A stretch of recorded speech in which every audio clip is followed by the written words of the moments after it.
तो एक तरफ बांग्लादेश और दूसरी तरफ पाकिस्तान, दोनों जगह जो है बवाल मचा हुआ है। और पुलिस ने जो है और प्रशासन ने जो है आमतौर से दोनों जगह जो है इंटरनेट सर्विसेज काट दी हैं। और जिस तरह से जो है डिजिटल इकोनॉमी को प्रमोट किया जा रहा है, ये सोचने वाली बात है कि जो है जब प्रशासन जो है वो इंटरनेट बंद करेगा तो वैसी स्थिति में फिर ऑनलाइन पेमेंट्स कैसे होंगे। और इसलिए जो है आपको समझना चाहिए कि कैश की जो है महत्ता वो कभी कम नहीं होनी चाहिए, वो कभी कम होगी भी नहीं।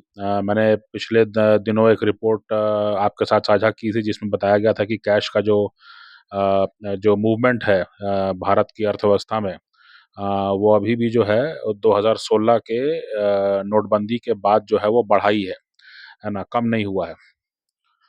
तो एक तरफ तो वो मामला है कि इंटरनेट पर पाबंदी लगने के बाद क्या होगा, लेकिन दूसरा मामला ये है कि जो भारत में जो यूनिफाइड पेमेंट इंटरफेस है यूपीआई, इससे जुड़े धोखाधड़ी के कारण जो है वित्तीय वर्ष 2024-25 में, है ना, सितंबर तक जो है भारतीयों ने 485 करोड़ रुपए का नुकसान उठाया है। और ये जो है 6,32,000 रिपोर्टेड मामले के अंदर है ना। तो वित्त मंत्रालय के डेटा के अनुसार जो है 2022-23 से लेकर के अब तक यूपीआई से जुड़े धोखाधड़ी के मामलों में तकरीबन 2100 करोड़ से ऊपर जो है 2145 करोड़ जो है नुकसान उठाया गया है। और यूपीआई से संबंधित धोखाधड़ी के मामलों में वृद्धि उपयोगकर्ताओं की संख्या और रियल टाइम भुगतान प्रणाली के संसाधित कुल लेन-देन की वृद्धि के साथ मेल खाती है। हालाँकि यूपीआई से जुड़े धोखाधड़ी लेन-देन का हिस्सा है, कुल लेन-देन के मुकाबले बहुत ही छोटा ये बताया जा रहा है। हालाँकि सरकार जो है ये कह रही है कि जितना जो है ट्रांज़ैक्शन हो रहा है उसके मुकाबले में जो नुकसान है, उसके मुकाबले में जो धोखाधड़ी हो रही है वो काफ़ी कम है। इतना तो किसी भी सिस्टम में फ्लॉ रहता ही है, ऐसा उनका कहीं न कहीं मानना है।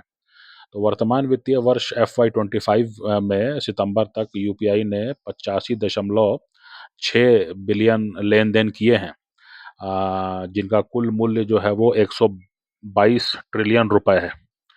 और FY 24 में यह आंकड़ा जो है 131.12 बिलियन लेन-देन के साथ 200 ट्रिलियन रुपए था। इस समय भारत में 400 मिलियन से अधिक यूजर्स जो हैं वो यूपीआई का उपयोग रियल टाइम भुगतान के लिए कर रहे हैं। और यूपीआई से जुड़े धोखाधड़ी के मामलों में वृद्धि बैंक धोखाधड़ी के मामलों में वृद्धि की तरह ही है। माने जिस चीज़ का जितना ज़्यादा इस्तेमाल होगा उतना वहाँ पर जो है कुछ न कुछ आपको ऐसे लूप होल मिल जाएँगे कि जहाँ पर जो है आप उसको इस्तेमाल करके जो है आप धोखाधड़ी कर सकते हैं। तो जैसा बैंकिंग में होता है उसी तर्ज पर जो है यूपीआई में भी हो रहा है ऐसा। इसको लेकर के कोई बहुत ज़्यादा चिंता करने की ज़रूरत नहीं है, यही जो है इस रिपोर्ट से समझ में आता है। FY 24 में बैंक धोखाधड़ी की संख्या 32,363 हो गई, जिनसे 2714 करोड़ के आसपास का नुकसान हुआ है। जबकि 2021-22 में यह आंकड़ा जो है वो 8752 मामलों का था और नुकसान जो है वो 100 करोड़ रुपए से कुछ ऊपर था। तो सभी जो विनियमित संस्थाओं को सीपीएफआईआर में भुगतान धोखाधड़ी की रिपोर्ट करना आवश्यक है, जैसा कि केंद्रीय वित्त राज्य मंत्री पंकज चौधरी ने लोकसभा में एक सवाल के जवाब में बताया।